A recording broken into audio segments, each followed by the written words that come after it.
I reconvene this meeting, of the Upshur County Commission, and that being said, I'd like to turn the proceedings over to Mayor Edwards.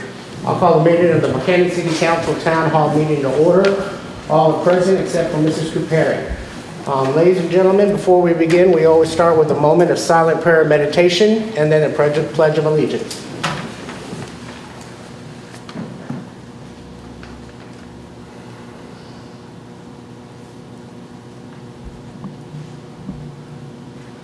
All right.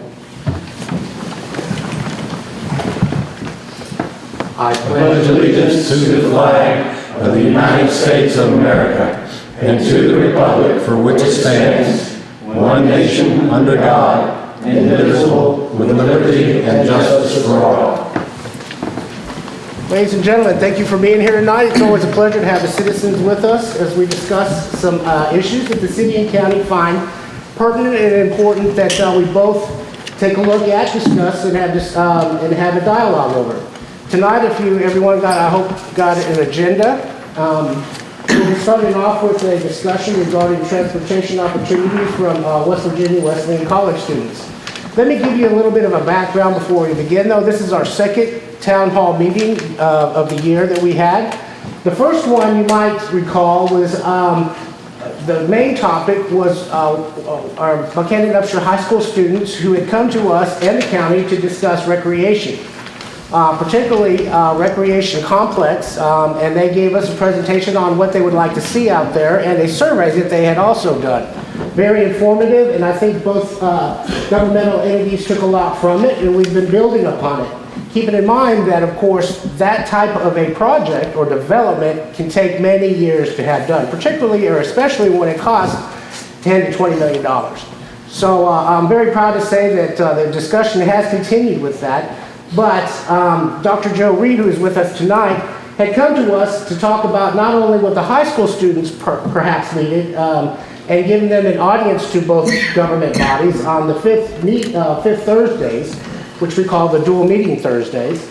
But he also suggested that we have West Virginia Wesleyan College students come with us as well and give us their opinions on some of the most needed things that the Wesleyan students would like to see here. Tonight we're going to be talking about transportation from what I understand. What I would like to do then is have you three young men introduce yourselves, and then this is the city council, of course, and these are two commissioners, so then you can begin as you would like. Thank you.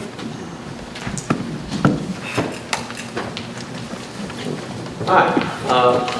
We are students of West Virginia Wesleyan College. We are members of the Community and Alumni Relations Committee of the West Virginia Wesleyan College Student Senate. I'm the chairman, Will Wasson. I'm Jeffrey Capitori. I'm Mark Lettingham. We're really glad to be out here tonight. As the mayor said, we were asked to come out to present an idea. And our idea, did everyone get a handout? I think most people did. Awesome. Well, everyone, you can see our idea is public transportation. We would like there to be a bus system to service Upshur County. And we have taken the liberty of titling it tentatively as the Buccaneer Bus, or the Buck Bus for short. We think it would be a cute name to use. Implementation of the Buccaneer Bus would be somewhat of a point deviation route with a flexible fixed schedule, and that's a lot of jargon. So what that actually means is that it would be, the point deviation route means that it would have set points that it would stop on its route. Route points that we think would be applicable would be West Virginia Wesleyan College, maybe downtown Buchanan, and Route Cave. But just because it has those points or whatever points are set up, that doesn't mean it can't go outside of its route. Someone can call the bus system and say, we would like to be picked up at this point, at this address, at this time. And the bus system can go outside of that route and pick them up and then continue on the route back to the already set routes, set points. And then the flexible fixed service kind of goes hand in hand with that, because the bus would be going off of its route. Sometimes, occasionally when people call, if the service wouldn't be able to be on time all the time. It would be flexible. So it'd be getting to the points at a roundabout time. It'd be maybe an hour to get to the point that it says it's going to get to. So like I said, Wesleyan, Downtown, and Rock Cave are are three places that we came up with as places that would be convenient for the bus to go to service as many people as possible. We are not as versed in the county as many of you are, I'm sure. Only two of us only came here last year, so more points I'm sure will be made. We do suggest, we found a study that was done. It's actually in our sources. It was done by the Federal Commission to determine how much public transportation helps rural counties, and it said it was a manual is what it was described as to rural counties, and what it said was that 2 buses at least would be good for all rural counties. There should be double the amount of bus drivers as there are buses, and the buses should run from a 9 to 9 schedule and a 9 to 12 schedule on weekends, so that it'll help the community. And we've kind of come upon, there are many different options in this manual, and these are the options that we have come to decide would probably be best for Upshur County. We also think that we had the idea that the Save-A-Lot, which is the old Save-A-Lot, which is now defunct, could potentially become a bus depot. We were told that the school buses are kept right across the street from that, or around that general area. So we thought that maybe we could use that lot as a depot for the buses. And we also thought that there should be at least 2 administrators for the bus system, because people would be calling and asking the buses to deviate from their route. These are all things that we feel will be important for implementation as the idea goes forward. So to recap what I have to say, 2 buses at least, double the amount of bus drivers. So if there are 2 buses, then 4 bus drivers. 9 to 9 on weekdays, 9 to 12 on weekends. 2 administrators working out of a bus depot, which we believe should be in the Save-A-Lot, the old Save-A-Lot. And now I will turn it over to Jeff to talk a little bit more about who and how. So, when presented by the question of who it would help, we looked into some more studies and found some statistics. 18% of Upshur County is of the age of 65 or higher. And a study by AARP recently stated over 20% of citizens who are over 65 do not drive. We also found that 20.6% of Upshur County is below the age of 18. And most of those kids really can't get anywhere. 18.4% of Upshur County is below the poverty line, so they probably need assistance getting to where they need to go. And there are 72 international students at WVWC, and they do not have a form of transportation. When looking at how, we found it would provide transportation for those who are unable to provide it in other ways. And it would really support local business by facilitating transportation to their customers, bringing in more crowds. It would increase attendance at community events such as football games and Festival Fridays. It would decrease traffic during the weekdays, and it would provide more jobs, like Will said, with the bus drivers and others. Okay, I'm going to be everybody's favorite person because I'm talking about the financial aspect of this.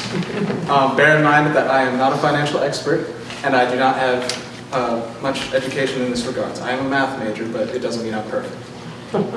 These are purely estimates.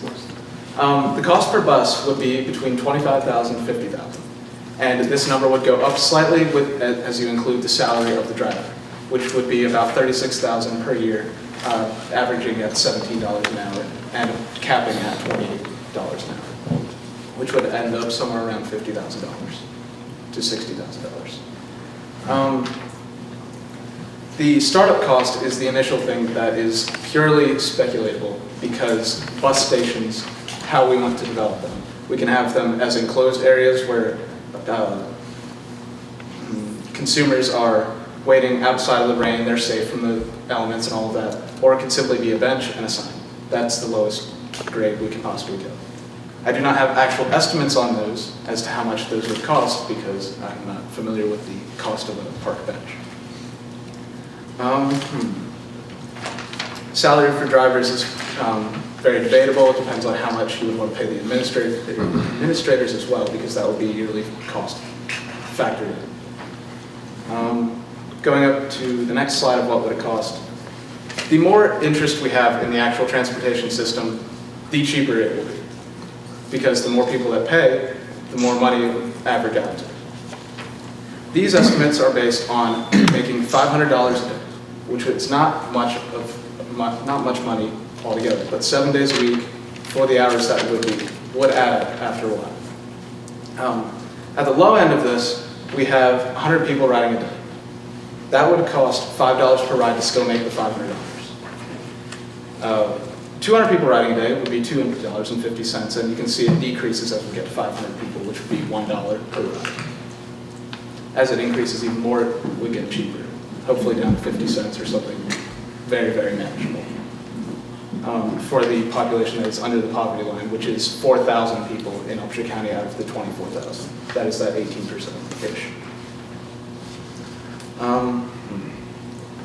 The $500 a day is based on a break-even amount, based on how much the buses would cost, how much salary would pay each member, and how much those numbers would be added together. Looking at $36,000 for, say, 4 bus drivers, assuming 2 buses. That is $144,000 a year. And factoring in the cost of each bus would be between another $50,000 to $100,000. We're looking at $250,000-ish a year. Breaking this down, the $500 for the however long, say 300 days out of the year that the bus is operational, the $500 would be quite enough to break even and make a slight profit of about $50,000, if I'm doing that correctly in my head. This break even is so that the county can actually profit off of this system and be able to use those funds towards other things. The $5 a day for 100 people riding per day is probably not as popular as it's going to be. It might be even less than that. So to make it manageable for those people that are riding the actual bus system, it would have to be cheaper than that, which would mean there would be slight debt for the first few years this is implemented. Based on how much popularity it would gain within the first several years would determine how much debt can be paid off after several years. Debt is the main factor in this price per ride situation and the initial startup cost, because it's all up to the county about how much we want to actually be in debt to start out this project. I'll turn it back over to Will. So that is all we have. We hope that you like our idea, and we hope that we'll get to a question after this, but we think that this is important for the county for 3 main reasons. 1, public transportation is proven to help the younger, the older, and the impoverished. We feel that these 3 groups of people in Upshur County do need help. 2, we feel that as college students, many college students do not have cars, and we feel that the main job as community relations for us is to get the college into the community and get the community onto the college campus. And so this would help that endeavor. We would be able to get the college students out more because there would be a feasible transportation system for them. And finally, the 3rd reason, we feel that we could not find a study to prove this, but we have heard many times that most of the population of the county lies in the south. And it's hard to get them up into the Buchanan, the more business areas. We feel that this will alleviate that problem, get more consumers to Buchanan and to everywhere in Upshur County. So thank you very much, and we will take questions now. I don't know if you know or not, but we do have country road transit in Upshur County, which the county does give money to each year. Okay. At budget time. And they kind of operate the way you're saying, you know where you can call Mhm. and they'll come pick you up. They do have stops. Maybe they're not stopping at Westland, but I'm sure probably if you got a hold of them and there was a need, they would put Westland on sale and stop them on the list. They don't charge, do they, Gary? I don't believe so, but I was thinking another good idea would be an internship possibility with Country Roads to help them with their advertising. Because I'm coming to find out that a lot of people aren't aware of that service. And by the advertising, they may be able to get another bus on a different route that would focus on Wesleyan and the Rock Cave area. I have a comment, or two things. Approximately how many students at Wesleyan 1,300. do not drive? Oh, do not drive. That is a good question. We do not know. We don't do things like that. We don't have stuff like that. We know that we only sell 800 parking tags for students. So there are 500 that either don't buy tags or don't have vehicles, plus the international Right. students. Yes, so So about 75 international students and maybe 500. other students. And the city also donates money to transit? Yes. Yes, we do. And yeah, and this has been a discussion that the city council's had and the county commission has had as far as Country Roads Transit, which is trying to expand. And it's part of the senior center project with them. They've got 8 buses that I understand, 3 of which are running out of Upshur County or out of the senior center. The service, all you have to do is give them a call, and I don't recall what the rates are, but they're very minimal. And they will come pick you up and take you where you want to go within the county, or even to Elkins or to Weston, depending upon which way they're going. The city and the county do contribute to the senior center and to the Country Roads Transit. That might be something, I really do like the idea of the internship. That would facilitate a really open dialogue between the two, which is something I would suggest you also take a look at. Country Roads Transit is trying to expand, and quite honestly, we could get the bus stops from them. They've already offered one up for us to put over at the high rise that we have not far from your school. And it is a sheltered bus depot, so we could get those through them at a really good rate discount. I think what we're going to have the toughest issue with as far as city council goes, and I would dare say even county commission, is the $250,000. We would have to come up with a study that would show that within a certain amount of years that there would be a payback and that the benefits would outweigh the cost for such a service. That would be something that I would hope that as the discussion continued on, that the citizens would come to us and say, absolutely. Now, we understand the seniors, and we do understand the issues with the students downtown. I could see perhaps on a much more limited schedule, perhaps, and maybe just one bus to start off with would be something that would be a small chunk to take out at a time to prove the worthiness of such a project. Ron, did you have something you wanted to add to that? Yes, I did. I think in your computations, I don't think you considered in fuel costs for the buses, depreciation for the buses, insurance for the buses. Those 3 things come up to quite a few dollars. You're going to have to add on to your $250,000 a year. I was going to suggest also that you talk to the Country Roads Transit and see if you could expand their system to cover what you're suggesting, and I think that's a good idea. Wesleyan, some years ago, used to have a small bus that they ran for their students who wanted to go places to shop and everything. Mainly, I think it went to Clarksburg and back on some sort of a regular schedule. But you're right, there is a need for transportation for the college students that want to come downtown. And honestly, I don't see why they'd want to go to southern Upshur County unless it would be some historical, they've got some Fiddler's Mills and historical sites down there. Southern Upshur County is growing, they might want to come here. And I think it's a good idea, and I commend you for what you guys are doing. And I think the intern idea was extremely good. That's great.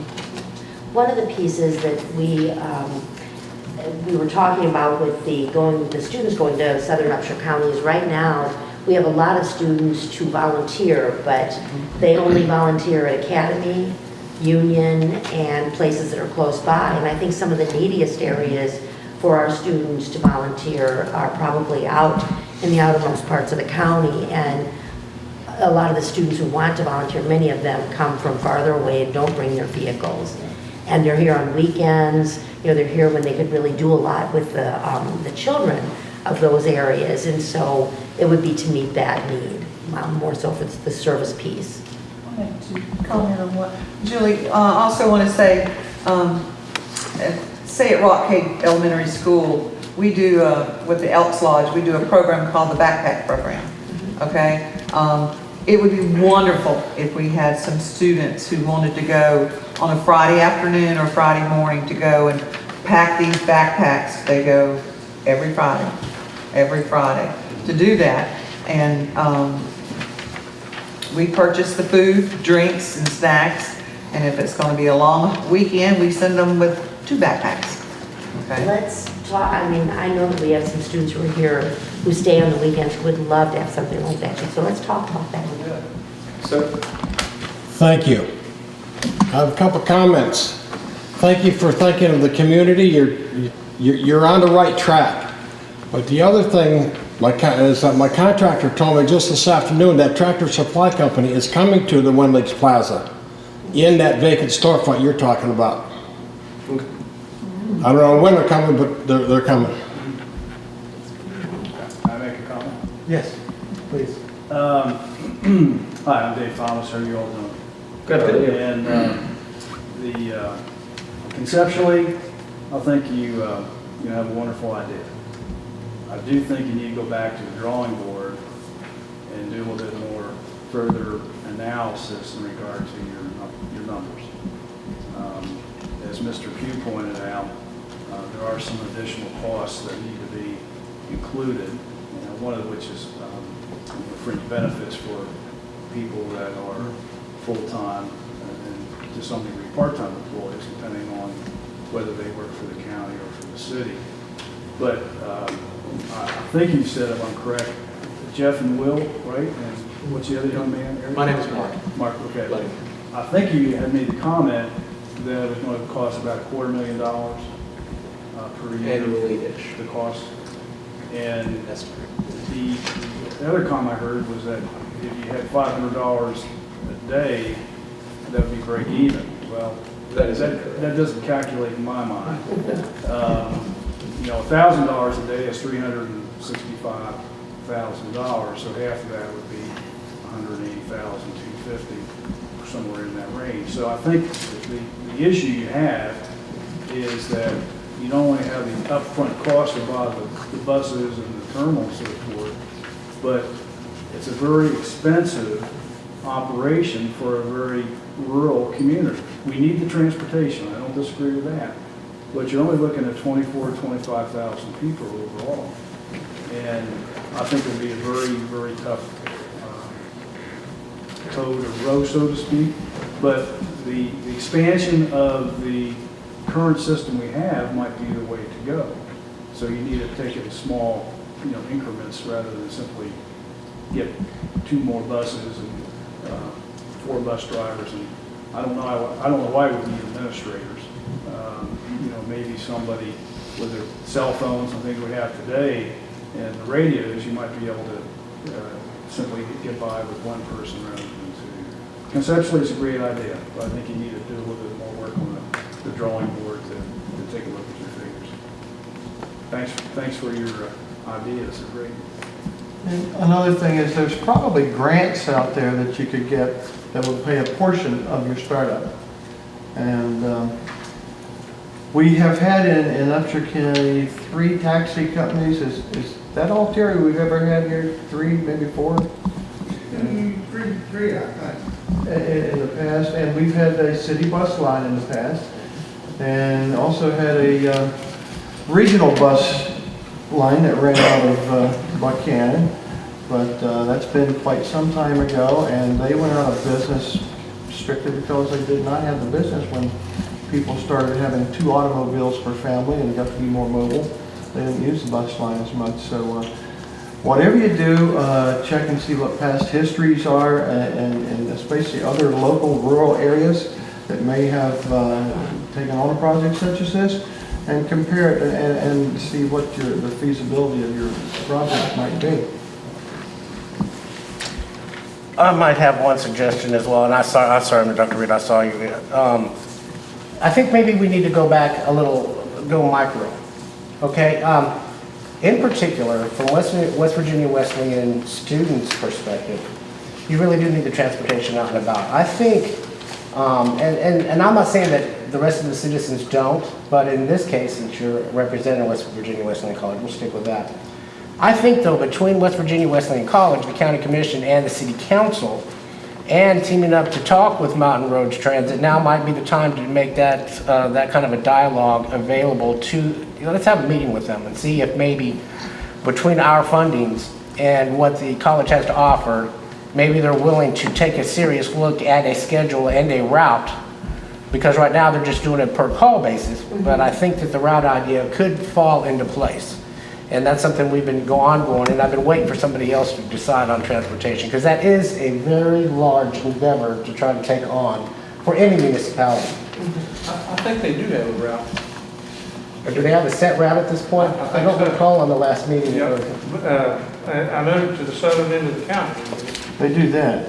Yeah. Do they have a Wesleyan stop? I don't know, that's what you're saying. I think that's something we should take a look at. And that's something they don't know about. I mean, I'm sure if you got a hold of them, Yeah. and they knew there was a need down at the college, they would be more than happy to provide that. I think the only issue that, I'm sorry, buddy, I thought you were, the only issue I think you might have from them is the timing from 9 to 12, midnight. That would be awfully late for them. I think they only run right now to 5 or 6, unless it's a special need call. But the other issue would be we would have to start looking at grants, and there is such for public transportation, particularly in rural areas. But I think you've got the big picture in mind. I think it's now you really got to get into the small, in-depth part of it, particularly coming from the college aspect. But I think there is a way out, and it's through Country Roads Transit. Dr. Reed, did you have something you wanted to say, sir? When we look at transportation, and it's not limited to a bus. What could be done to enhance the ability or the likelihood that students, for instance, would use bicycles? A couple of years ago, it said there were 70 kids on campus who had bicycles. What can we do to make that more attractive method? That's one question. The second question I have is, people who live out in the county and need to get in and frequently pay somebody to bring them in, what do they have to pay? You mean the Country Roads I Transit? don't think Country Roads charge. No, not the public, not the country roads, but the individual arrangements. Well, then you're running into like, I'm sorry, Joe, senior companions, I see them, they work with these elderly people and they'll bring them into town. They might help them buy some gas. You've also got the VA administration out of Clarksburg that dispenses vehicles out to the rural areas to pick up veterans, to drive them also to appointments at the VA or take them there and then they're bused to Pittsburgh, okay? So there's a lot of other things other than that. But I think the best thing is to have someone, not rather than the students, but someone from the city or the county or both of us to address Country Road Transit and talk about the issue with the college. I used to work at the college. Those kids never, in the wintertime it was hard for them to get to the store and get to the Dollar Tree. Rite Aid used to be over there, and what was the little grocery store? IGA, was it? Foodland. Okay, they could walk there and get things. Well, they don't have that anymore. They don't even have a Dollar Tree close. Okay, so it's Walmart or. Well, Dollar Tree's as close as Walmart. And what- Yeah, exactly, unless you swim across the river. But it is an issue for the students. And Joe, riding bicycles are great, but not when you're going shopping, Why not?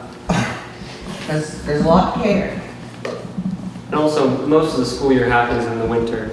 The majority of the spring semester is in January, February, when it's 2 feet of snow on the ground most of the time, or if not snow, then 2 feet of water. So, I guess my pitch is that that be part of the big conversation.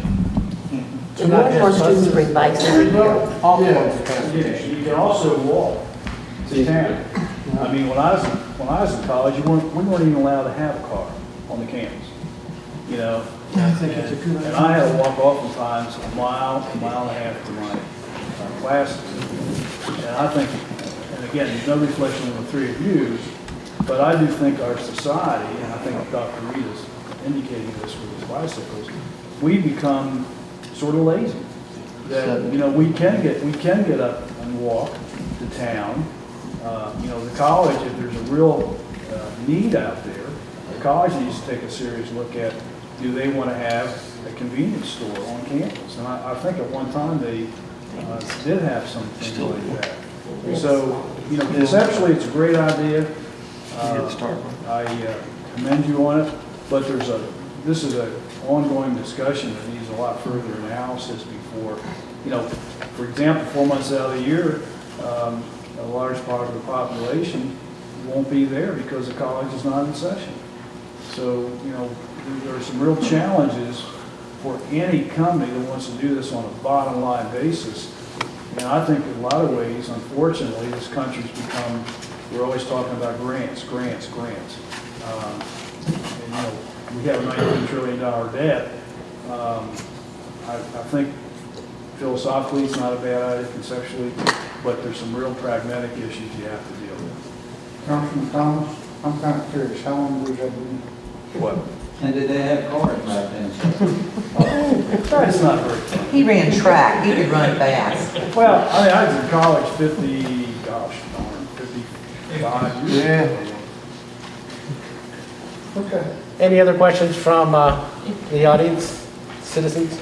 Gentlemen, let's give these gentlemen a round of applause.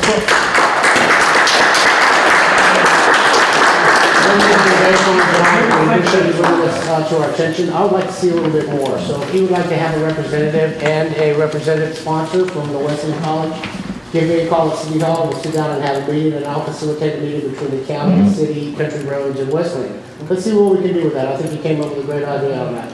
I have a project I want to discuss with somebody after the meeting. If you guys are sticking around, if you're not, I can talk to you sometime or talk to Julie. Something that you might be able to do that would be a real benefit to the senior part of the community. If I could just add one comment and compliment these three young men. They're part of a bigger council that's part of Student Senate. And this came about as a result of students wanting to become more involved in the community and caring deeply about the community in which they go to school. And that doesn't always happen. And so I think that speaks volumes about the kinds of students we have today who really want that connection between the town and the college and want to make our doors open to people in the community and in the county, and also want to serve those in the place where we live and learn and go to where they go to school. And so I really, the students have changed a great deal from wanting to be in an ivory tower to really wanting to make a difference. And these three young men are an excellent, and the people they represent are a great example of that. So thank you for allowing us to do this. Sorry, Billy.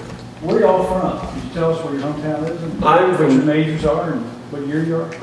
I'm from Martinsburg, West Virginia. It's up in the Eastern Panhandle. I'm a sophomore, and I'm a history and political science major.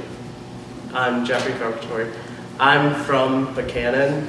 I'm a freshman and I'm a music education major. I'm from a little town called Sharpsburg, Maryland, bigger town of Hagerstown, Maryland, and I'm a math and physics double major.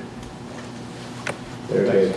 I'll take the opportunity, since we're talking about Wesleyan, we're finishing up our internship. We're looking at a mayor's intern with West Virginia Wesleyan, so that's going to give them a front door approach to city and some of the issues we have. So I would encourage any one of you to participate in that when the chance comes up. Thank you so much, gentlemen. We appreciate your time. I think we'll move on to our next thing on our agenda then, and that is the discussion on a joint county grant writer. Some of you may be familiar with our past discussions on it. In fact, our county administrator, Kerry Wallace, and our city administrator, Michael Doss, have done quite a bit of work already on exploring what the job descriptions are, what their responsibilities would be. But after, it's been, what, about 4 months since, I guess, our last meeting, we probably had a chance to think about how, or what, or if this joint city-county grant writer is actually still feasible and a possibility. I will start off by allowing the county commissioners to make their comments, since it is their house, and we appreciate the hospitality. If you want to begin a discussion on it, then I'll allow council, and then we'll go to the audience and speak on that.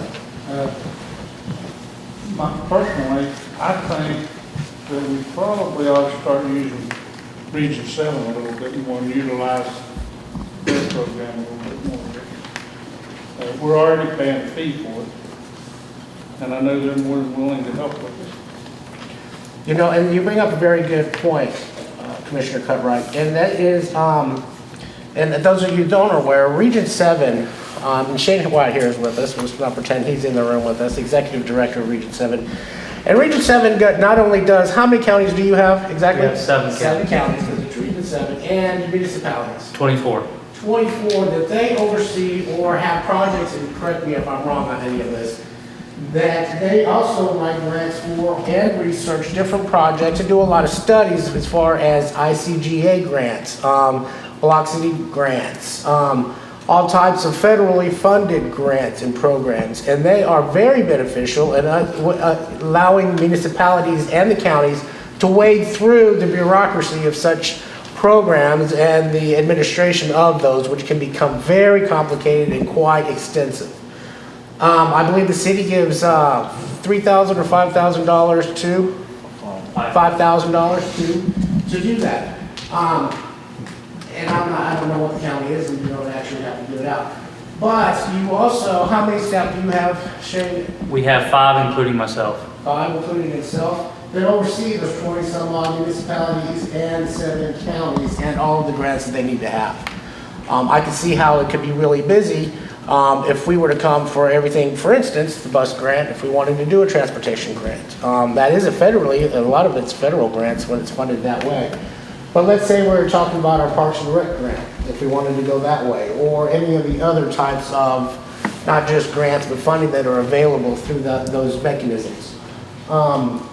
So I understand what Commissioner Cutright is saying, that we already pay or we already invest in Region 7 already to get a lot of the grants that we need as far as water line extensions, and you played a big part. Did you play a big part in our water treatment plant program as well? No, we did not. We played a part in the emergency sewer line you had bust up there next to the college. That's right, with Wesley. That's right, which was very important. Which we pulled a big kudos on that, by the way. It doesn't often. That was $100,000 grant. Yeah. And an emergency grant, and that was within 2 weeks we were able to, or a month, and then get the project done, which took quite a while. Did you want to add anything on that, Terry? Yeah, I think county gives $20,000 a year. Really? Mm-hmm. Region 7. It's based on population. That's right, it is, isn't it? I got a few comments. Well, let's see if Mr. Commissioner Brady, we're going to go with commissioners first. I feel like the grants are going to be drying up, and they should be drying up. That's the reason this country has such a deficit. And with that being said, if we did entertain joining the city with a joint grant writer, which I thought basically might be a real good idea to start with, but then I can see some conflict coming if they get a big grant for the city or whatever, you know what I mean, where is the grant writer working for? Is he working for the city or is he working for the county? With Mr. Cutright's opinion, we already give $20,000 to Shane back here. We also have do some grant writing on our own, you know what I mean, which the county administrator looks at and tries to see if there's any grants available.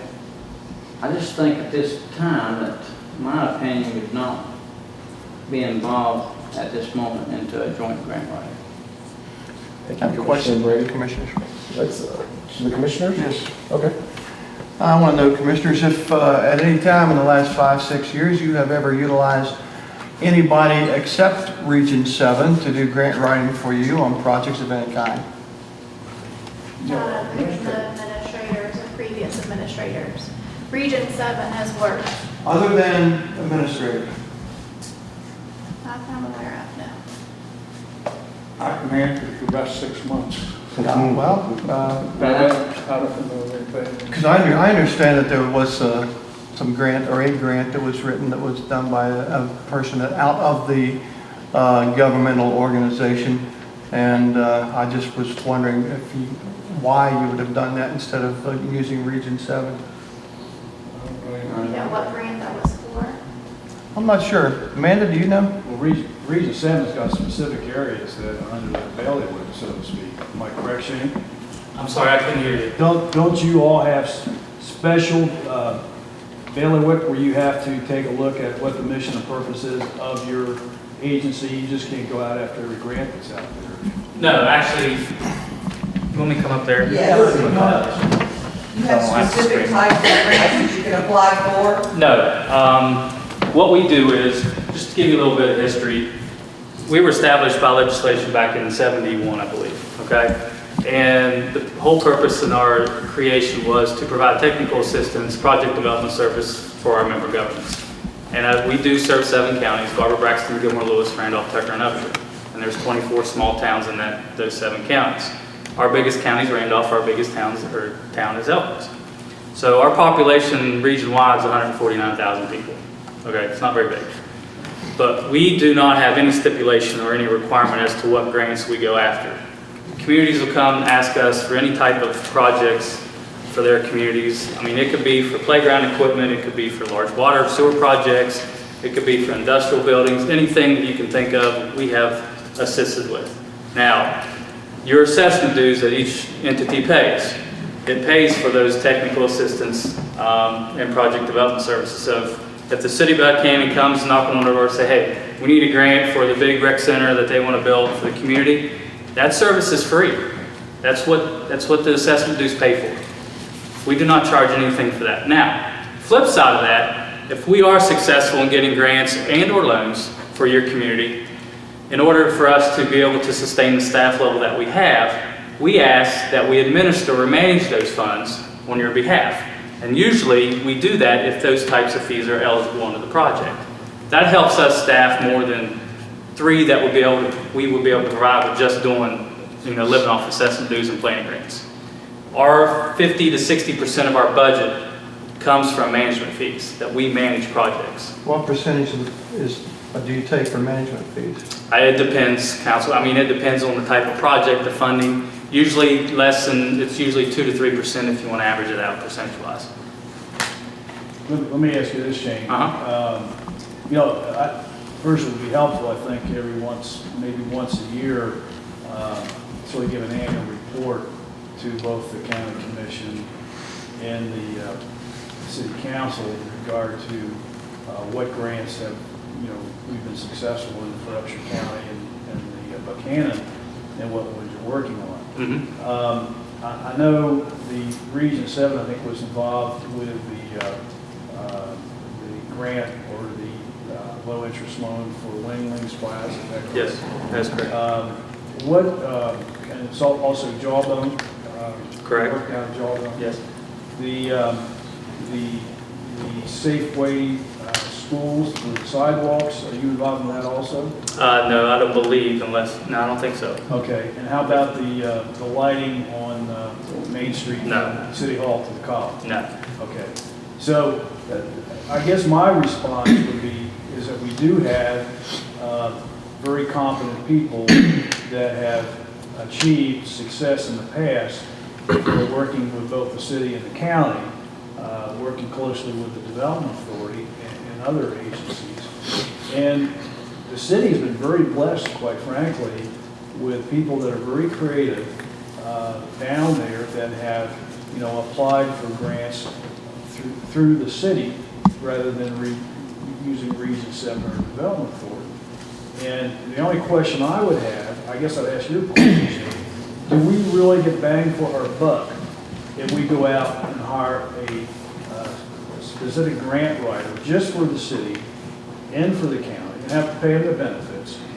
Are we really doing what we should be doing, or do we need to come to you more, oftentimes and say, hey, here's the mission and purpose of what we want to do for the county and the city, and with your expertise you have in this area, how long have you worked in this area now? I've been with the agency almost 16 years. 16 years. So, we need to maybe step up working with Shane more, in a much more, not aggressive way, but in a way that, we feel that we're really getting behind the monies that are being assessed to the county for what you're doing. I commend you what you have done in the past. I think it's really great, and it's very competitive out there. Yes.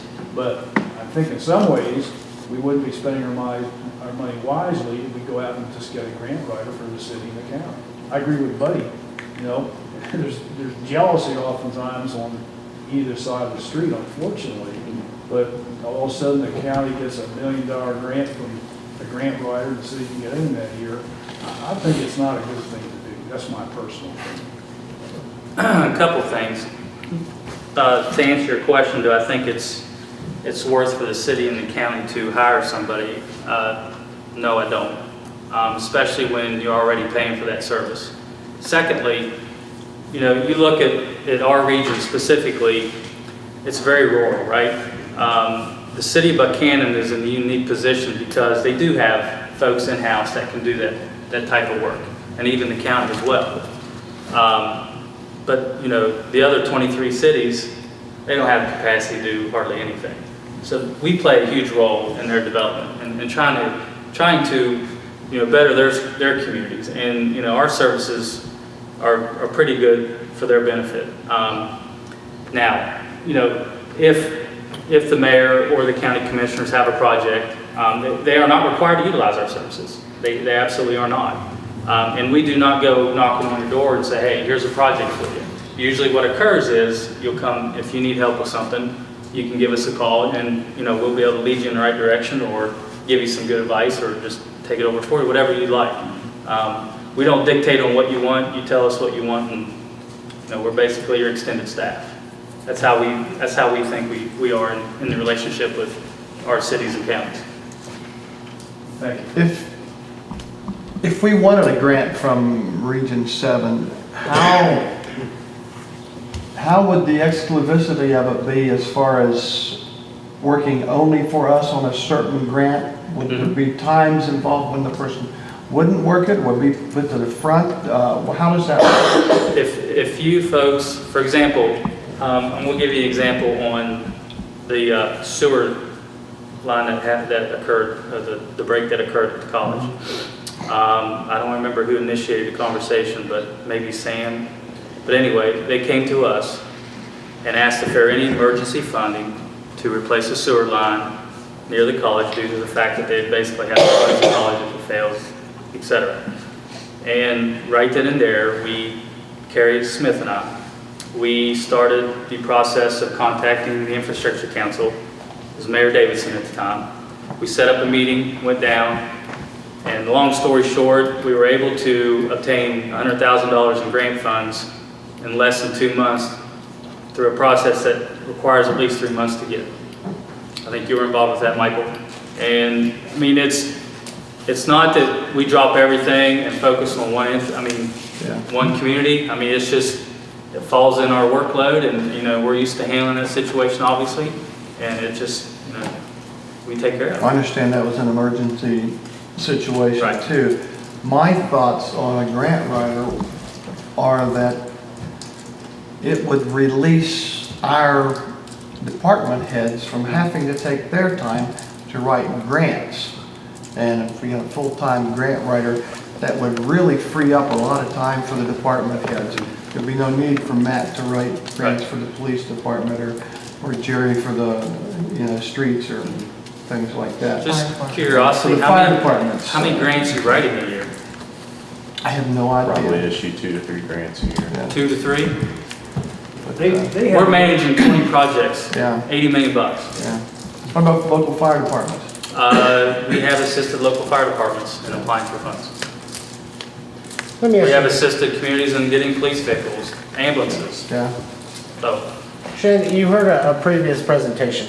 Do you think Region 7 would be of much help if we were to come to you on the transportation issue? yes, Is that something a lot of the municipalities in our area are just? public transportation is not a huge thing Not in a our big region. huge. Just I mean, because of one of the areas I have, I'm finishing up my 11th year on the city council, and the Soccer Youth Center was transferred from the county commission to the city council about a year before I came on council. And first 4 or 5 years on council, I kept hearing, well, we're going to do a capital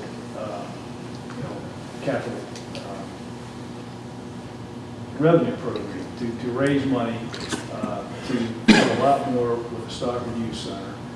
And I think that's one of the areas that we have really not focused on as far as grant writing.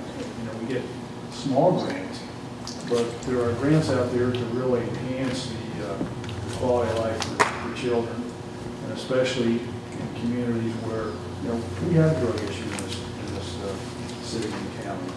And Stockton is a real blossom out there for us, and really provides needed assistance to not only people in the city, but the county. And do you ever look at things like that, Shane? Are there opportunities out there that we just don't have to go to the federal government? You also go to foundations also? Yes. Looking for funds? Yes, we do. Okay, so we really, in a sense, we have 24 other cities, or 23 other cities, municipalities, and 6 other counties, but I guess I'm in the position, all those municipalities and counties, if they're getting grants from you, that's helping the quality of life in Upshur County to some degree too, in Buchanan, because it is a region, and it's a very rural region. Very rural, yes. And 147,000 people is not that many. No, it's not. Think about it. We're actually, as far as square miles is concerned, we're actually the biggest in the state. Would it make any difference if you had one more person on your staff? Oh, absolutely. I mean, is that the way that you go for all the municipalities, to maybe say, hey, we want one more person out there that's going to be working for, getting grants into their locations? And, I mean, I don't know what 5 people do in regard to, the kind of workload that you have. And possibility, there's a lot of foundations out there that might be interested in looking at this. I know the college has been very successful in the past with different foundations. Right. I mean, I'm not saying we know every grant source and every type of funding that's available around. I'm not saying that, but I mean, we have enough relationships with federal, state, and local officials to where if we don't know, I mean, we can find out. I mean, we have a great relationship with Senator Capito. She's a big supporter of what we do, as well as Senator Manchin, and also Congressman McKinley and Mooney as well. So they know who we are. They know what we do. They know who we represent. And there's a lot of, if they get a letter from a constituent, a citizen, one of the first phone calls they make is to us. So I would ask another question to Carrie and Michael. They're the sort of the front line people that are working. I like to hear what their opinion is. Thank you. I completely agree. We need to utilize Region 7. We haven't been as much as we should be. We plan on applying for a Courthouse Facilities Improvement Authority grant next October and utilizing their service as well as our... Sorry, what was that? I didn't hear what you said. courthouse facilities. Courthouse Facility Improvement Authority. The courtroom that we're in right now is very outdated and it is not in compliance with ADA regulations. So we plan to address those issues. I noticed that one as well. And we'll also be applying for a rather large courthouse security grant and we'll use Region 7 for that as well, to get security at our front entrances of the courthouse and the courthouse annex. Shane, real quick question. Do you write any grants for private funding foundation? Yes, we have. Okay. Oh, you can do that? I think from our standpoint, especially if the county doesn't go through with this, us hiring a full-time grant writer is a completely different discussion to have. I mean, you're adding someone to your payroll. You're probably getting someone in there, salary and benefits, someone with some credentials, over $50,000. To be quite honest with you, to get an individual, some quality individual to attract. We use Region 7, probably not as much as the county. We are fortunate to have individuals within our departments that have been pretty successful in writing grants. We couldn't have done what we did in 2013-14 with IJDC without you all, and that was, we spent all of December down in Charleston that 1 year. And that was a benefit. And then there's been some other years that, quite honestly, we really haven't used Region 7. It's feast or famine for us. So I think exploring a full-time grant writer really doesn't make financial sense for us as a city of Buchanan. However, exploring the opportunity of contracting with the grant writer, because Region 7 has a lot that they cover, a lot of grants. An individual professional grant writer contracted, and I've had success with that when I was in Indiana, operate a lot the same way. They're going to charge you up front. Well, I'm going to write this grant for you. It's going to be $2,000. And where they make their money is essentially what Region 7 does, in a sense, is they get the administrative part of that. Certainly from an administrative part, that would be beneficial to our office. Wouldn't really saddle us with having to deal with some of the administrative bureaucracy that we deal with. There are grants out there that we don't even know about. Department of Interior, Department of Interior's website, probably 100 grants right there that you can pick through and make a justified case.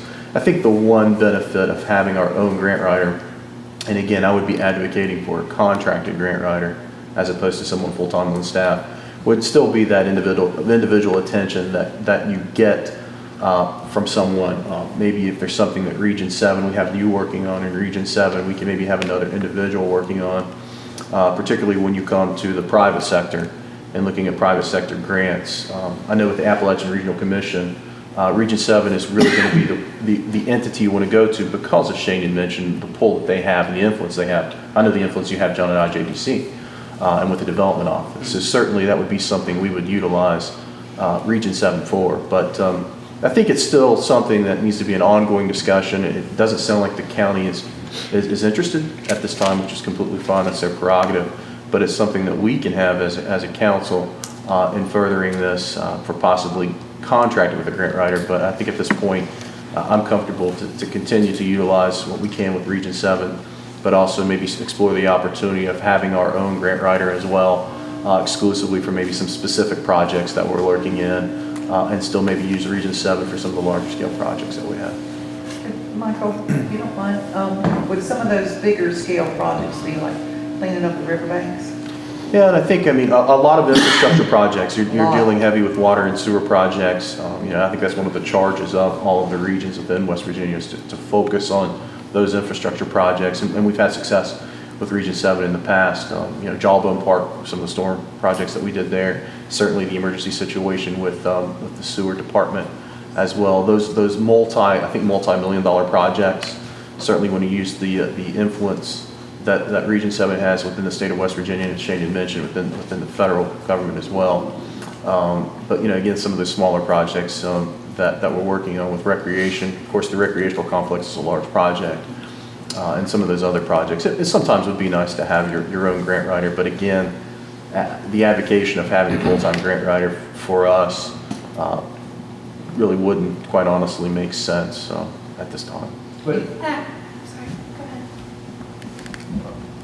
ahead. one of the issues that I think we all have as citizens and residents of Upshur County and Buchanan is this is also a very critical juncture, I think, for Buddy sort of talked about a little bit.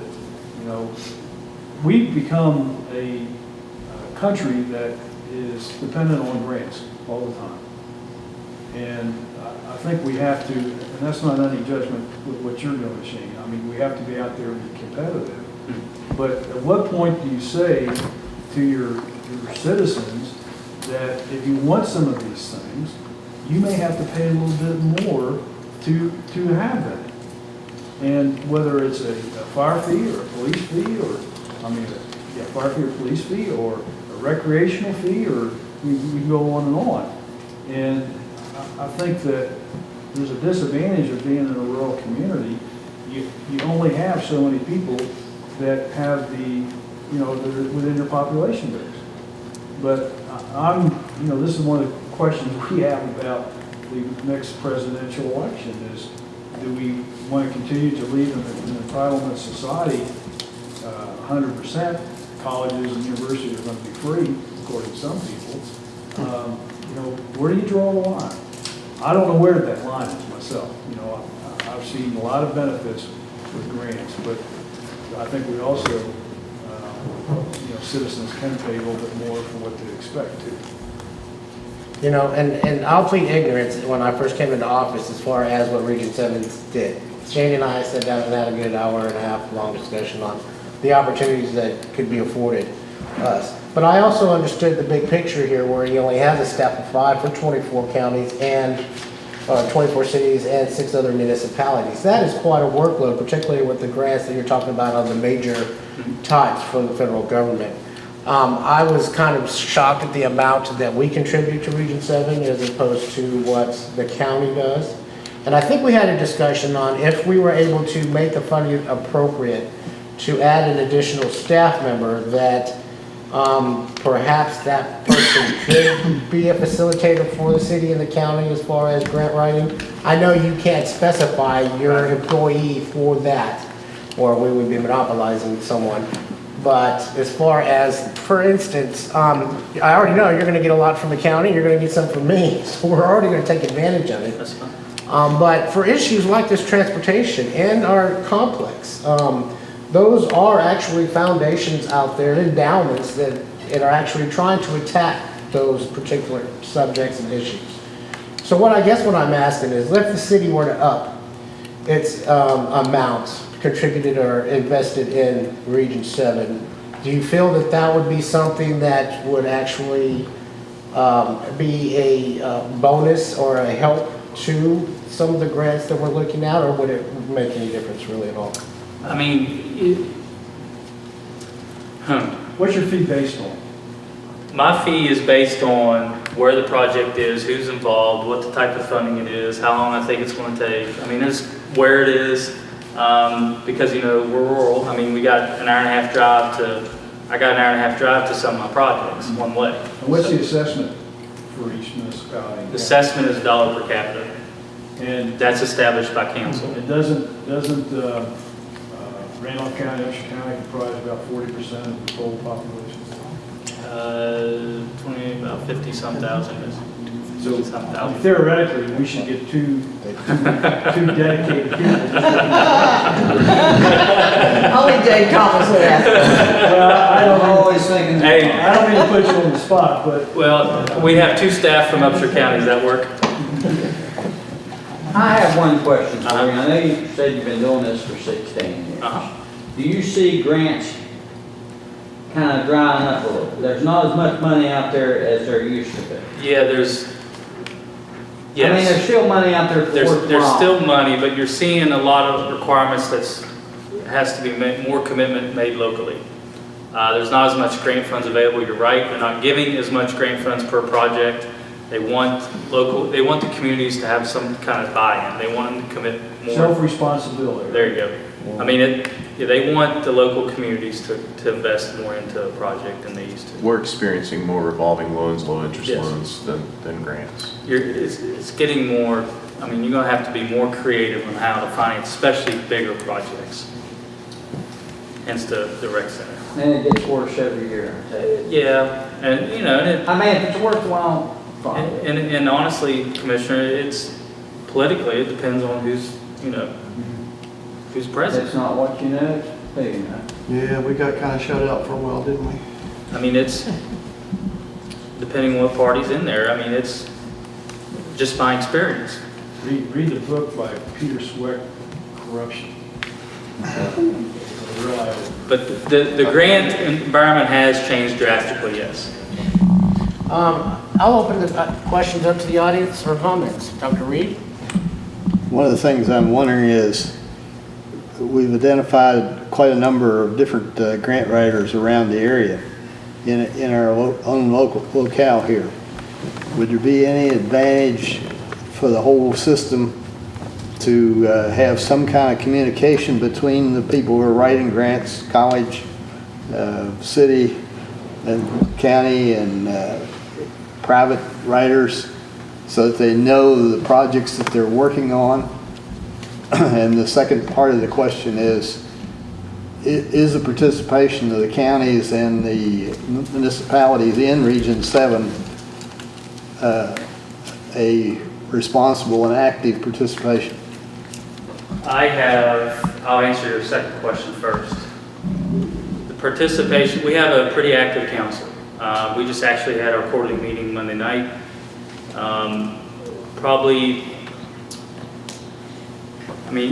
Keep in mind, we have some communities that have less than 100 people.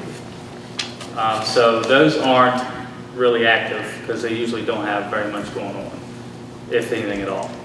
But we usually have probably 60 to 70% of our communities have at least one time asked for assistance of, anything, any kind of community or economic development initiative that they had at some point since I've been there.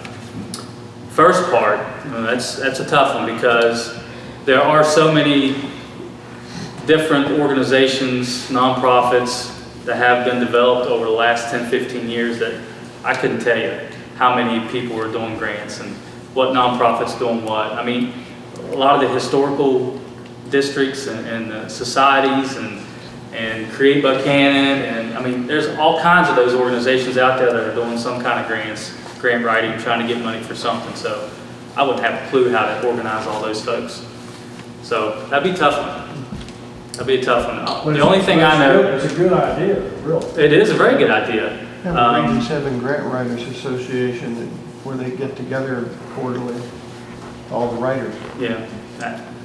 do their ideas back and forth. But I found grant writers to be quite territorial as well. They're into their projects, they put their 100% into those, and not always wanting to share, not always wanting to develop other possibilities. A lot of them perhaps don't want to share what those grants are or those funding sources are, unfortunately.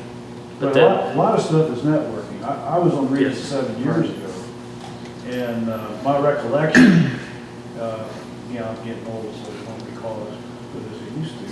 But my recollection is that Elkins in Randolph County and Buchanan, Upshur County tended to take the spotlight because we seemed to be, more influential because of just the number of people we had. Is that wrong? That's what it was years ago. It's not so much now. I don't think there's really one county that has influence more than any others. That's good. You don't? So we're not the ready stepchild? You gotta think, Region 7 is not we don't have money to grant. We try to get money for the community. So, I don't know what they'd have influence over. Because unless, there was perception or there's something going on where you had the employees of the council only working for Randolph and Upshur County and not really doing anything in the other counties, I don't know. I think it was the relationships that were developed by the people that were in leadership positions. And they worked well with Region 7. We're doing as much work in Braxton and Gilmer as we are in Tucker and Upshur and Randolph.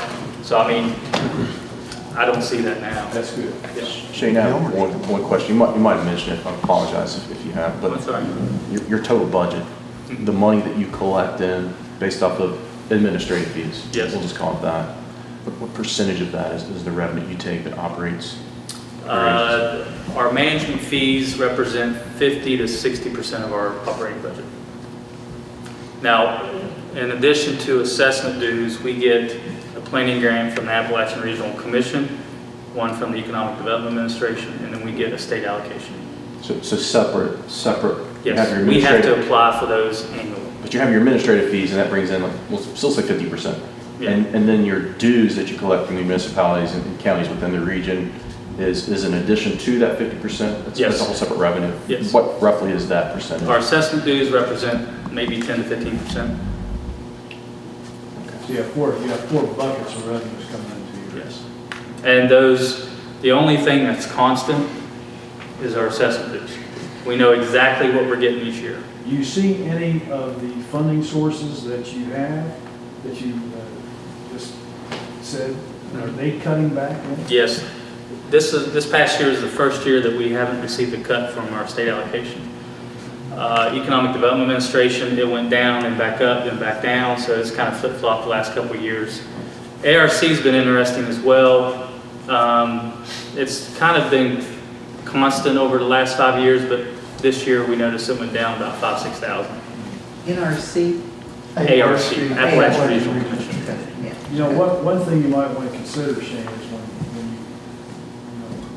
I think we ought to have a report from you, like we're doing tonight, because I've learned a lot just by sitting here, having you report to us. Is maybe give us sort of an annual report on what the different categories are that you've had funded that year, like category classification.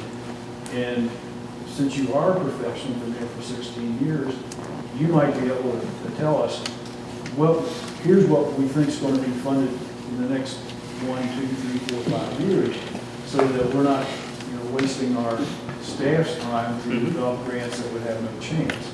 I mean, I'm sure there's stuff out there that is much more viewed favorably than some other things. Good suggestion. Shane, another question. Probably an obvious question. Are you employed by the state of West Virginia? No, we are a quasi-governmental agency. So if you were to established by state. add additional staff, Yes. how does that work? I mean, do you have to go through the state of West Virginia? No. If you just want to add additional staff, you just got to. I just advertise and Okay. do that process, which I just recently did. So. Are there any other questions from the audience? Council? Thank you. Commissioner? Great, No, but I'd like to thank him. Yes. Want to see you again in the next, while I'm here. Shane, thank you for coming. We appreciate it. No problem. As far as I can tell, the consensus is from the two governments then that we should continue the dialogue. Carrie, did you want to add anything to this discussion? No, I just wanted you to be aware that the commission was interested in the position. That was at the beginning of our fiscal year that we started that dialogue, and since then we've had a lot of feedback from tax reform committee meetings, and it seems that we can potentially be in the same financial position that we were 2 years ago, which, as everyone knows, is not a good one. And with that being said, I don't believe that the commission feels as though they can add an additional, even part-time person to their payroll at this point. That's understandable, and I get that. Michael, do you have anything you want to add to this discussion? Council, I think at this point then, we are in the unique position where we're not under such constraints. Perhaps we may want to consider, and after I've had further thought, I really like the idea of adding to the Region 7 contribution or investment we have.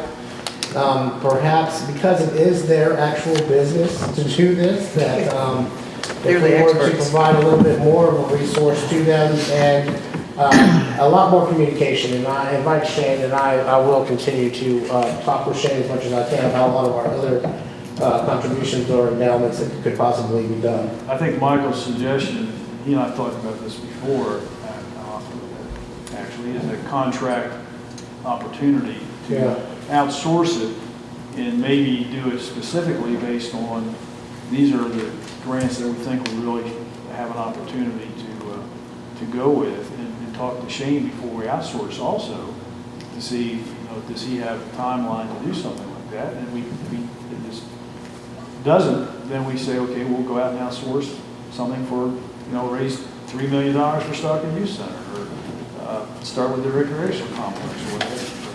Yeah, I agree with that. And actually, there are people who make their job. That's their full-time job is being contractors. That's how they get their commissions. And Dr. Reed's suggestion about the communication and networking, I think is that was a really good observation. And Shane, you need to try to think on that one. And what can we do to get? Well, I believe Dr. Reed's suggestion actually was the impetus. It wasn't Dr. Reed's, it was a group of people that got together and thought, well, it's about time maybe this discussion be taking place on a dual grant writer between the county and the city. And you can't say we haven't done our due diligence as far as trying to explore that and research that opportunity or that suggestion. And who's to say maybe in the future that's not a way to go. But at this point, if I'm not mistaken, then we're going to continue our dialogue and from council's perspective, and if things change with the county commission, we would always invite them back to the table with us. It would be awesome. One more thing. Thank you, Mayor. If the city does decide to contract a grant writer, I mean, we still can complement that individual in any assistance that you guys have. It's not to say we're not going to help you. We'll just be able, I mean, if you still need our help, we're there. It's not like we're going to go away. We're always there.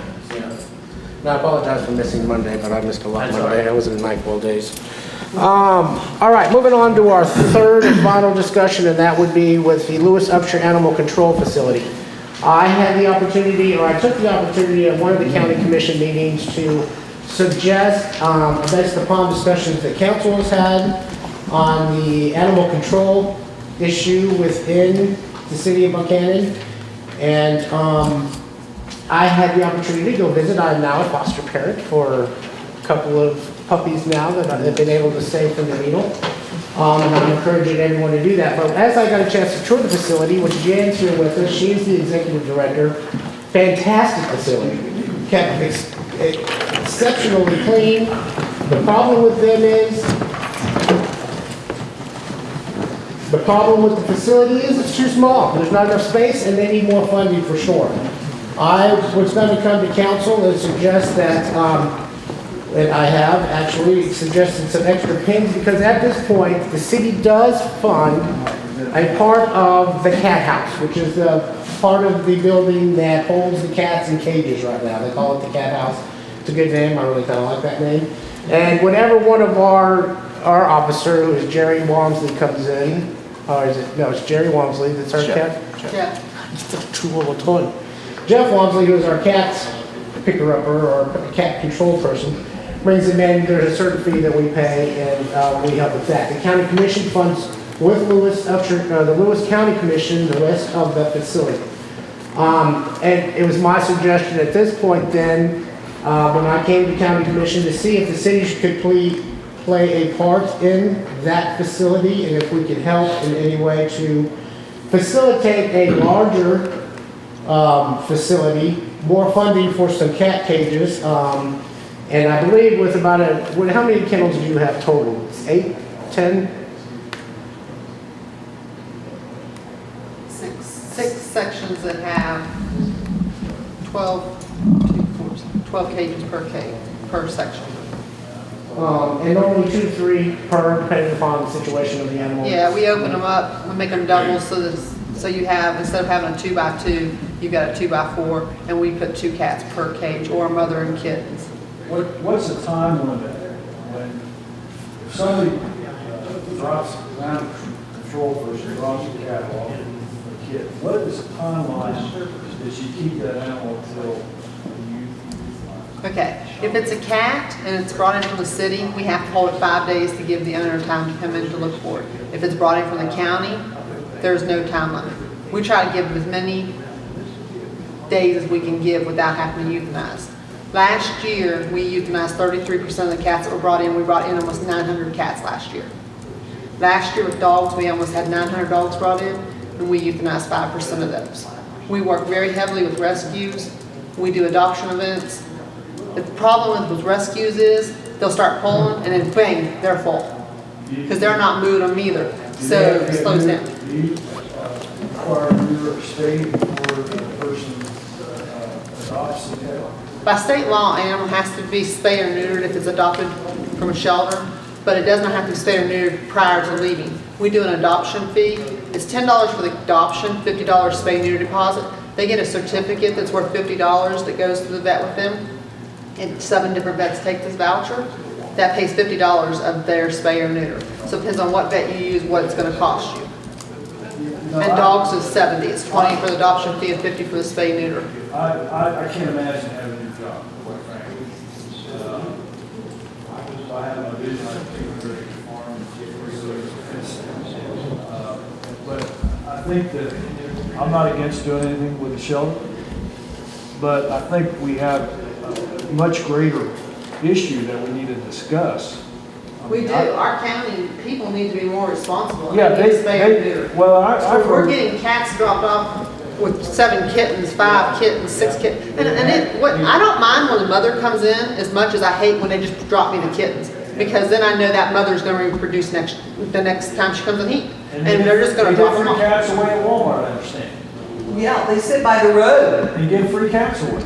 It's Kitties. we should stop that. Well, let's get back a little bit, like. Well, it's a comprehensive problem. It really is. It really is, but we can only take it piece by piece. And from the discussions I've had with Jan, and from some of the rescue people and the folks out there, one of the main issues right now, and I even dared to say a no-kill shelter, but that would be so cost prohibitive that it would not be possible for either the county, the city, or any of us to be able to do that. But what we can do is increase some of the funding for the food and for cages, and perhaps build on maybe 6 or 7 more of the dog kennels. So that would help facilitate maybe a little bit more time. And we haven't really had that discussion yet. I'm just thinking in my mind. But then again, she'd probably have to have more volunteers or more paid staff to We make have that. to at least have another part-time staff because when, like yesterday, I was out, so that left 1 full-time staff person there because our part-time staff person works weekends. So that left 1 person. You know, thank God right now we've got a lot of community service workers that are trying to get their hours in before December or they're going to jail. So a lot of them are coming and showing up. But we don't always have that. We don't always have the volunteers. The volunteers do come, but they, you know, most of them have jobs too. So it's at their schedule. It's not like they're set in stone to come every Monday or every Wednesday. So there's a lot of days it's just one of us there or there's 2 of us. The time you answer that phone, you deal with all the intakes, putting everybody in the computer, you feed, you clean. It's just like having your house at home and all the chores because we do laundry, we do dishes, sweep the floors, mop, well, we don't mop, we hose the floors. So it's a lot, and even when we get volunteers that come, they're like, I didn't realize it was like this. How long have you been doing this, Staff? I've been there 13 and a half years. Is it worse now than it was before you first came in? I mean, as far as the lack of responsibility of the people? You know, a few years ago, I really thought we were getting somewhere, and I really do believe we're getting somewhere on the dogs. We very seldom ever see puppies come through our shelter. But I thought a couple years ago, we finally had a knack on this. We've got control of these cats and kittens. But the last 2 years have proved me wrong. This year, I've just been blown away at how many kittens and cats we've been brought in. It's just amazed me. I'm thinking, where could they come from? Because you've got PDR that's helping people spay and neuter. You've got the spay and neuter wagon that runs to Huntington, and it's volunteers, and there's certain volunteers, and then I'm part of it. And when the county allows us to take this van to Huntington, we do it like every 6 weeks during the warm months. And we take anywhere from 15 to 25 cats. We take around 15 dogs, and you're thinking, okay, you're doing this every 6 weeks during the warm months. You've got to be fixing all these animals sooner or later. And we've been doing the van now for 2 years. PDR's been in like 5 years. Before that, you had UCAT that used to assist people, and they would pay half of the spay and neuter of people for low incomes. You're just wondering, like, how can there be this many animals still not spay or neuter? Is there any models out there that you would consider, like what we should try to emulate at all? Are the counties or municipalities that you think would be? I do know that like bigger cities, states, when you pay your taxes for your dogs, if your animal's not spayed or neutered, you pay a way bigger tax. Fine. Yeah, it's not a fine, it's just, when you go in to pay your taxes, it might be $20 if your dog's not fixed. Let's just, I don't know this number for exact. And if it's not, you might pay $80. It would encourage people, if they have to pay $80 a year, they're gonna think about getting their animal fixed. And I knew bigger cities do that, but I don't know what the fees exactly are. Of course, with cats, you don't even pay taxes on. Well, there's an opportunity. We could pay taxes on cats. Right. Yes, quite honestly, the city could start, and just for everyone's awareness, the Animal Control and the Animal Care Control Commission met last night to adopt and recommend the recommendation for ordinance 300. Unfortunately, the penalties did not increase, and neither did the fine fees. That's something that city council, they didn't feel that they were objectionable to. We need that. We can do that. Now, as far as, let me get, because I know Nancy has a question as well. There's two ways that I'd like to see us attack this. First of all, I'd like to see us increase our amount that we contribute to the Lewis County, the Lewis Upshur Animal Control Facility. Second thing I would like to see is after we've done that, I want you to team up with Seth Cutright, we're talking part-time police officer. I think I mentioned this to council before. Perhaps that person could also be the city, because we are getting a lot of complaints about wild dogs or loose dogs and cats. Mr. Thomas. It's primarily. Primarily cats though. Before we can actually start doing that and have that officer enforce those rules and ordinances, she's not gonna have a place to put all of these animals. So we've got to make the facility conducive to be able to handle that. Secondly would be the enforcement officer to work with Seth and perhaps have some jurisdiction with, and we'll have to look into this, outside of the city to help Mr. Cutright as well. Those are the two ways I can see us immediately trying to attack the situation as it is out of the Lewis Upshur Animal Control Facility. But I'll also ask the commissioners if they have any observations, and I would indeed ask you to go visit out there if you have not already. Commissioners, you got anything you'd like to add? As Jan said, if you add on to the building, you're gonna have to add more help, you're gonna have to add more food, vet bills. Well, the everything. county doesn't do much as far as vet bills, mainly only if it's a humane call. If our animal control officers bring in an animal that's been shot or has had a collar embedded in its neck, then yes, they get permission from the administrator or one of the county commissioners to take this animal to the vet. They usually set a fee, don't go over this much. They go on the vet and they say, this is what we got, do as much as you can for that. Because we have antibiotics and stuff at the shelter that we get from when people donate or we do fundraisers. The county allows us to buy antibiotics to have at the shelter. In 13 and a half years, we know our dosages and how much we have to give and what antibiotic you use for what situation. So you don't have as much as the vet bills, and when you do, you already know pretty much who caused that injury to the animal, and you're going to get that money back when you take them to court. But you're going to have a staff, and then where are you going to put this bigger place? You know, how are you going to build on that hill? That's another Well, we have an engineer for that. Another way that the city may be able to help, if you had another van, could the two individuals that take the cats or kittens to go neuter, could two different vehicles be taken so you could take twice as much?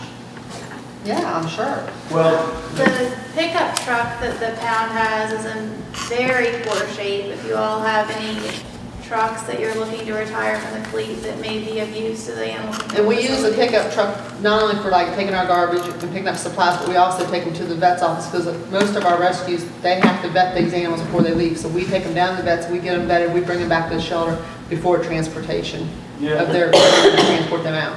the issue I have, I don't disagree with anything you're saying, John. The issue I have, I think somehow we as elected officials need to figure out a way to deal with the root of the problem.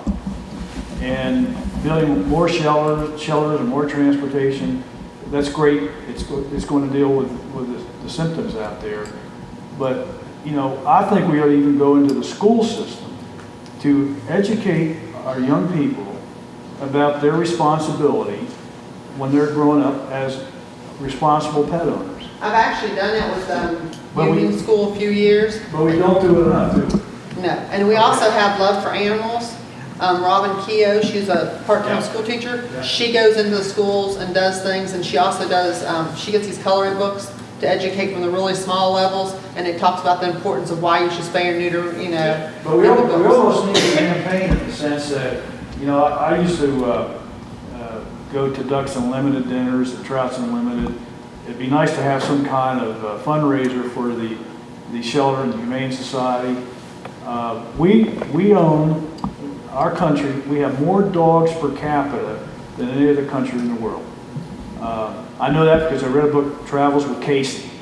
It's about a guy that was a New York Times writer, took 4 months off and traveled all over the country to most of the states and wanted to do research as to why the Americans have such a fondness for dogs.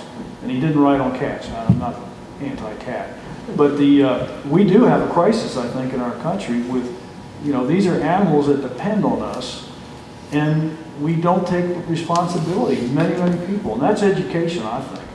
Well, I've seen a lot more of the ASPCA, the American Kennel Club, commercials, promo videos on TV, make you want to cry, whole 9 yards. Unfortunately, that's not working as well, but we can address the immediate help. And I don't know if let me ask Carrie, is it between Lewis County and Upshur County a 50-50 split on the funding, or does it per animal? No, it's 50-50, with the exception of the dog warden. That's Upshur County's dog warden, and That's then Upshur Lewis County. County has their own. All right. Nancy, you had a question or a comment? Yeah, one of my comments I want to make, Janice exactly right. They are understaffed, and she is, I don't know how she does what she does. I think she needs an office away from everybody so that she can do her administrative duties. She's so busy doing everything else. That's one issue. The second issue, when you talked about expanding the pound, which I think is a marvelous idea if you can staff it more, I believe Jan and I had the discussion that that could not be done because the septic would not. Well, we'd have to check into that. We talked about, we didn't know if the septic could hold everything. Because at one point, someone wanted to donate cages and put them outside and put them like on our pavement. And I was talking to Greg Harris about it, and Greg was like, where are you putting this stuff? Where are you moving this stuff to? Because you just can't put it out in the ground. It's got to go into the septic systems, and then is the septic systems even going to be able to hold what you're trying to put into it? I see. Let me make sure I understand now.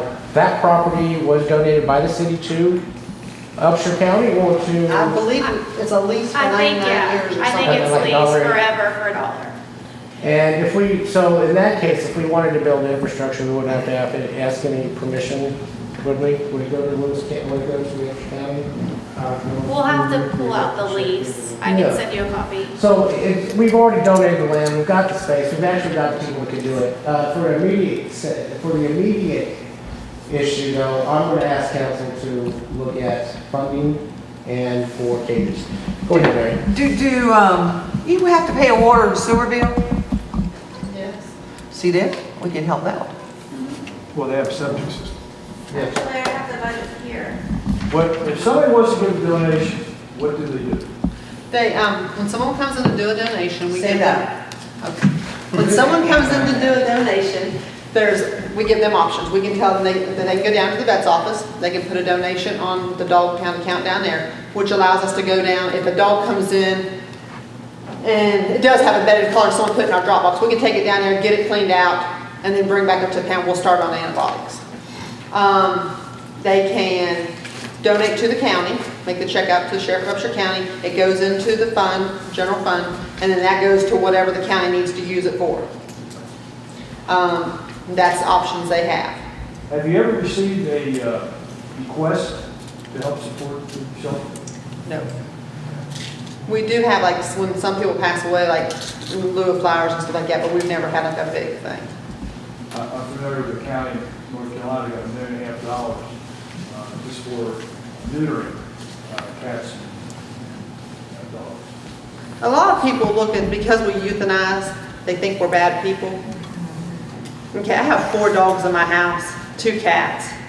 You know, all my animals are rescues. They're all, I don't buy my animals because why when they come into the shelter? Both my cats are from a shelter, 3 of my dogs are from a shelter, and 1 of my dogs is from Webster County Shelter. It's just a job that I was hired for, and you cannot sit there and have 50 dogs in a shelter that's made for 32 dogs because it's not healthy for the dogs. It's stressful on the dogs, and then you start disease. And when you start getting disease, it spreads from cage to cage to cage. And it's So you more have to- work on you. Yes, All of and it's more work on everybody. And then it's trying to get everything done before you're letting the public then to come in to see your place, so you want your place to look presentable. And then when you have the cats, 40-some cats is manageable. We're usually at 60-some. We don't complain. We just go in there, we do the job, and we take care of the cats. And then we do it because if we hold on to that cat just a little bit longer, we might find a home. And we just adopted actually 2 cats today that we've had for like 5 months. One of them, when she came in, had no hair. She was so flea-ridden. She was pitiful. Older cat, always been an indoor cat. We doctored her. People have donated flea meds because a lot of people will bring up like medicines and stuff like that and flea meds. We doctored her, it took us like 3 times with dosing her with flea meds to get rid of all her fleas. When she left today, she's a long-haired cat. She actually has medium hair now, and she actually went now to a forever home. And, you know, I could have euthanized her when she walked in the door and not having any hair. But because she was healthy, other than not having any hair, why? But if they come in and they're sick and they're snotting everywhere and their eyes are all mad, and I've got a bunch of healthy cats in there, you don't want to take that chance. If they're feral, we have to stick our hands in that cage and clean every day. You don't want to do that. When you have a cat that's going up the cage wall or trying to get out the door and you're trying to get in there or going after you, those are the ones that you choose to put down. You know, and then it comes to when you just get overfull, you just have to walk by and you can't help it if you're attached. You just gotta say, I've got to put you down. You know, if I've got 15 black ones, I'm going to put some of them down. I'm going to try to get my colors so that I have choices of each color, but I'm not overran with one color, because 15 black cats are not going to all go. And that's the decisions we have to make. And, you know, I go home every day knowing that I was the one that made that choice. You get to live and you get to die. And I don't think everybody could do this. And, you know, when people have their differences, they need to think about that. It's not for everybody. A lot of people can't even come to the shelter because they cannot stand to see those animals in a cage. And see, I don't play ignorance on it. I did not want to know until I got involved in it and started learning on it. And this is another one of those issues, Dave, not unlike the housing issue we talked about and not unlike the think tank issue. But again, we can't run away from it. We can't just turn our back to it. We've got to actually do something. And if the city actually participates in the shelter, and they haven't actively in quite a number of years, besides our cat warden, the city has not participated, but we are contributing to the issue. So why don't we help try to find a way to solve it or help make it alleviate some of the issues that are currently happening there? There are many people out there that don't realize that if you own a cat, you can't just let it roam around the neighborhood. Yes. I We mean, get that that- all the time when people call and they're saying my cat's missing, and I ask, you know, my questions are, when did it come up missing? Where do you live? Your name, your phone number. And when they tell me they have a cat, I say, do you know there's an ordinance your cat's not allowed to be outside? A lot of people have any idea. They'll tell me, well, I know, but it only goes out in the yard. I'm like, it does not matter. It's not leashed. It's not supposed to be in your yard. But when the mayor came up the day that he came up, I didn't know he was coming. And Jeff came in like 5 minutes before the mayor came. He said, Janet, I just want to let you know I'm meeting the mayor up here. He's coming to tour the shelter. I said, great. Same day we had the representative for the Humane Society come up. So it was a very busy day, which I knew she was coming. And the mayor asked, what can we do? And I'm like, our cages that we have set up in our cat house are not made for cats, really. The cages should be stainless steel and be 3-sided so that if a cat is sneezing here, he's not giving to his neighbor what he has. And ours are open. Yeah. I think, you know, my suggestion, Rick, is that we have come forth, Jen and whoever, probably Jay, come forth with a plan as to what we need to do as far as expansion and what the cost estimate is. Okay. And what is that going to do also in respect to putting more requirements for another part-time person or et cetera. But I agree. I think that, I mean, none of us like to spend more money, but I do think we're not being responsible in the way we're doing with our pets. And we need to get that out to the rest of the community so they take some responsibility. Because a lot of people are doing Absolutely. it. And I'll tack on to that. I think we really need to look at our ordinance as well. Once we got ordinance 300 in place, let's take a look at those licensing and the fines or penalties assessed to folks who are not perhaps obeying what should be. Nancy, yes ma'am? Okay, let's address the not in compliance issue. Unless I have lost my mind, I swear, I can remember there was a time when we had to pay taxes more for your dog if it was not spayed or neutered. I may be wrong, but I swear I remember that. And in fact, I even asked the last time I went to do my taxes, I said, well, now wait a minute, why are they all the same? And the answer was, we can't enforce whether somebody has their dog spayed or neutered or their cat. And what happens is when you bring a law or a resolution that you're going to tax by head whether they're spayed or neutered, what you're going to have are the same citizens that are not responsible just not even tell the tax department that they have any animals. And so, you know, that's not a good thing. So how do you get around that? The second thing is, animals get adopted. Jan does the voucher, they do all that. The problem is, and Jan, correct me if I'm wrong, 6 months later, we get a dog back at the shelter that was adopted out, had a voucher was never used, the dog was not spayed or neutered. Who knows how many other puppies or kittens or whatever have happened since then, but there's no follow-up because number one, Jan's crazed as it is, and she doesn't have anybody to enforce to go out. Has that changed? Well, Steph is working on the ones that, since he came in, the problem is we went through so many dog catchers. I let them get settled in, and then I hand them over the paperwork, and then they leave us. They hand it right back to me. And they're the ones that have to write tickets because I cannot write a ticket. So Seth does have, and he is following up with people. One lady does have an appointment, a couple hasn't wrecked, and one person moved out of state. So you're going to get the ones that you're not going to be able to touch because they're not here. But the county is wanting us to write those tickets, and that ticket can be up to $250. So Seth is working on that. So hopefully Steph stays with us and this happens. But we have someone adopts, and right before their time's up, they bring it in, or a few days after. Well, they brought the dog back to us. It is back to us now. We've never enforced to making them pay if it's been a few days after their thing or whatever. I don't know about 6 months, but we probably have had a few. Right, a few.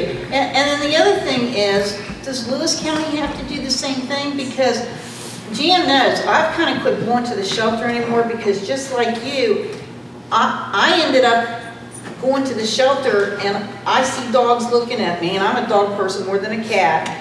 And I've taken dogs to my home that have stayed with me, and I've also rescued dogs and fostered them, and then 6 months later gotten them somewhere else, not really a foster, like Pearl, the cattle dog. But I can't go up there because I can't stand to see the suffering, and 3 dogs to a kennel, and it's not Jan's fault. It's irresponsible humans. Well, that's what we're here for. I know, so we gotta do We're trying to bring it back out to something. the forefront. I look forward to working with the county commission as a player in the process. I don't know what currently the negotiation or what the agreement is between Lewis and Upshur County, except for the fact that the city will pay for any of the cats that are taken to the shelter. We get invoiced for that whenever that happens. So I would encourage that.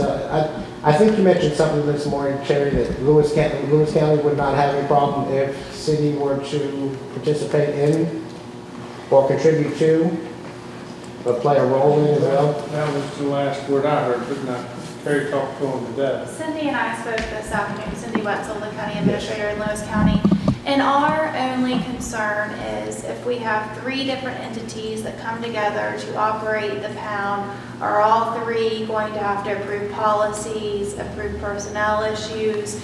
If the city could make a donation and could have their name recognized in some way and then still allow Lewis and Upshur County Commission to handle that aspect, I think that would be beneficial because it's hard enough to get 2 entities to agree on policies and procedures. If we have to go to 3, we're going to go 3 months before we have a new policy put into place. I understand that totally, and I don't think, and I'm speaking on behalf of myself, I don't think the city would want to play an administrative role in the facility. We think it does a fine job now. There may be issues that come up at some point, and I'll just give one that just recently happened a few months ago, a question on volunteers and appropriate behavior and yada yada. I was in disagreement with some of it I was in agreement with. And I don't want it to reflect bad on the city of Buchanan because of the way perhaps another county was handling that situation. And as the city as a participant in it would of course be part of that whole argument or discussion, even though we may not play a part in the administration. But I do feel that the city should play a part, and it may not need to be at an administrative level. I would have to consult with my council, of course, and with our attorney to make sure that that would be the case, so that if there is any financial contribution made by the city, that we are at least, somewhat a player or part of the process, not so much administratively. And of course, you could specify what you would like your donation to be used for. Okay. Is there a board that covers this, or just the two county governments working together? Just the two county governments. Jan reports to the commission once a month at the supervisor meeting. Because if there were a board, then I would like, if we donated, I would like to see a city council person put, or a representative, we would say, put on the board for that. I have problems sometimes giving money like this to other government entities and stuff like that, but that's for the whole council to decide. My question really was about, do you know what percentage of the dogs are vaccinated within the counties? That come in vaccinated? Yeah, do they have a record of? Most percentage? dogs that come into our facility have never seen a vet. I've never seen a vaccination. Right. And right there, they're Okay. against federal law because the state law states that your animals can have a rabies vaccine by the time it's 6 months old. Yeah. We get dogs that are 2, 3 years old and you're like, what vet do you use? Never seen a vet. When it was a puppy, we gave it a distemper parvo. They only gave one. They didn't even know you have to give a series. Well, I think education again will play a large part. And Nancy, it's one more. One more thing. Randolph County, which is a shelter that is a Humane Society shelter, just got a phenomenal bus. Subaru of America, through a grant, if you write a grant and apply, they just got a really nice van, a big bus from Subaru. They also work with PetSmart or Pet Someone. I know Jan is killing herself trying to get rescues. They work with the wagon. Yeah, the rescue wagon. The And rescue they wagon, this is the problem with rescue wagon. I went to school in New York for the rescue wagon. You have to have 2 sets of vaccines in those dogs. So that means those dogs have to sit there for 2 weeks. Well, to get both sets of those vaccines. Let me see What if are I you can. doing with all them dogs when all the dogs coming in? That's the in problem. Randolph County, I think it would be helpful. Randolph County doesn't euthanize for space. They take people that call and say, we're not taking. I know. But All what right, I was gonna all say, right. they have a nice solution. Excuse me, just a second. Okay. It's almost going on 2 hours, and this is a discussion that I think is important, but it's a revolving discussion that's not going to solve any concerns we have right now. Here's what I would like to ask. I have an Animal Care Control Commission. I think you know who some of those players are. Dr. Flesher's on it, Robin Keogh is on it, Maria Bray is on it. Quite a few animal lovers are on it. I would ask that if you might have a volunteer that would like to sit on that as well. Seth Cutright is supposed to be on that. I would also ask County Commission if they might have a volunteer that they might want to forward onto this commission to have a discussion on how perhaps from a comprehensive aspect, all of the governmental bodies and the facility can work together to address some of these issues. We don't have to make that decision now, but I would encourage that to be a discussion that you might have. And Jan, I would also always invite you because you are the expert on My that. concern was I had no vote because I live in the county, I do not live in the city. Well, there is not going to be any votes. Well, the commission does have votes, but that's only in the municipality. But the commission I'm talking about is a big one now. And then Okay. you've got all the players at the table that could actually perhaps help facilitate what you want to do with that facility. Because I know you have it planned for the future as well. Oh, yes. Mayor Edwards, who on council serves with that committee? Me, I'm the chair. Just one last question. Yes, sir. What happens to the animals you take to Huntington? The animals we take to Huntington, there's a vet there, it's a clinic that a lady had passed away many, many years ago and she left a big sum of money. That's how the place got started. After that, businesses started seeing how that money helps, so they started contributing, plus they get grants. So they can do a spay and neuter for a lot cheaper than our vets here. We've asked our vets here to do it. They say they can't do it. They cannot pay their staff and the medical supplies and everything else to do these for these prices. So we offer it to the public and we drive them up there and we drive them back. We leave Buchanan Walmart at 5 a.m. in the morning and we get back usually around 6:30 in the afternoon. We drop everybody's animals off and then we head back to the shelter, and if we have any shelter animals, we unload them, we park the van, we get in our vehicles and we go home for the day.